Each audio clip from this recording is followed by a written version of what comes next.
দুধের ছানা দিয়ে স্পঞ্জ রসগোল্লা রেসিপি। তো এই তো দেখুন কত সুন্দর রসগোল্লা হয়ে গিয়েছে, স্পঞ্জ রসগোল্লা। তো এই তো দারুণ হয়েছে দেখুন। এই তো আমি দুধের ছানা নিয়ে নিয়েছি। ছানাটা ভালোভাবে মথে নিতে হবে, ময়ান করে মথতে হবে। একটু সময় নিয়ে মথে নেবেন, তাহলে রসগোল্লাটা ভেঙে যাবে না।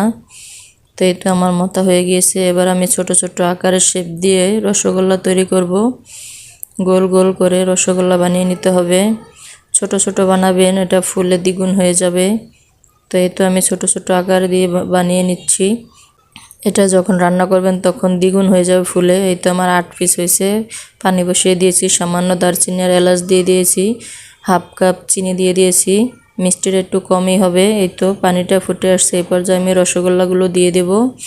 তো আপনারা এভাবে বানিয়ে খেতে পারেন। তো এই তো দেখুন ফুলে দ্বিগুণ হয়ে গিয়েছে। এই তো আমার রসগোল্লা রেডি।